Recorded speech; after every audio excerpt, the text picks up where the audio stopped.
ক্ষমতাবান মানুষেরা সব সময় চায় আপনার সন্তান মূর্খ হোক, আর তারা ইংরেজদের মতো সারা জীবন শাসন নামে শোষণ করে যাক। একটু তাকিয়ে দেখুন, আপনার সন্তানের ভবিষ্যৎ ধ্বংস করার জন্য তারা সমস্ত রকমের ফাঁদ পেতে রেখেছেন।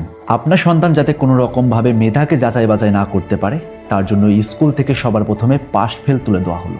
আপনার সন্তান যাতে মোবাইলের প্রতি আসক্ত হয়, তার জন্য স্কুল থেকে বিনামূল্যে মোবাইল দেওয়া হলো। বর্তমান সময়ে স্কুল থেকে বিনা টাকায় জুতো পাওয়া যায়, পোশাক পাওয়া যায়, এমনকি বই খাতাও পাওয়া যায়। বিনা টাকায় মোবাইল পাওয়া যায়, এমনকি বিনা টাকায় সাইকেলও পাওয়া যায়। যেটা পাওয়া যায় না সেটা হলো সত্যিকারের শিক্ষা। বর্তমান সময়ে ক্ষমতাবান মানুষেরা সরকারি শিক্ষা ব্যবস্থাকে এমন করে তুলেছে যেখানে মানুষ এখন সরকারি স্কুল নয়, ভরসা করে প্রাইভেট স্কুলগুলোকে। আর করবেই বা না কেন, যেখানে মাঝে মধ্যে শিক্ষামন্ত্রী নিজেই চোর বের হয়, হুট করে স্কুলের ছাদ ভেঙে পড়ে ছাত্রদের মাথায়, সেখানে আর যাই হোক, কখনো আদর্শ শিক্ষা ব্যবস্থা গড়ে তোলা যায় না। যেই সমাজে টাকার বিনিময়ে শিক্ষকতা করা যায়, সেখানে আর যাই পাওয়া যাক, কখনো শিক্ষা খুঁজে পাওয়া যায় না। আর অন্যদিকে ক্ষমতাবান মানুষেরা তাদের সন্তানকে পড়ালেখা করতে পাঠাচ্ছে বিদেশে, যাতে সারা জীবন আপনার সন্তানদের উপর তার সন্তানেরা রাজত্ব করতে পারে এবং শাসনের নামে শোষণ করতে পারে। যারা সরকারি শিক্ষা ব্যবস্থাকে কন্ট্রোল করে, তারা খুব ভালো করেই জানে এই দেশের শিক্ষা ব্যবস্থা কিরকম। তাই তাদের সন্তানদেরকে উন্নত শিক্ষা দেওয়ার জন্য বিদেশে পড়ালেখা করতে পাঠায়। যে দেশে সরকারেরই ভরসা নেই নিজের শিক্ষা ব্যবস্থার উপর, সেই দেশে সাধারণ মানুষ কি করে উন্নত শিক্ষা ব্যবস্থা পায়? বর্তমান সময়ে বেশিরভাগ ক্ষমতাবান মানুষেরা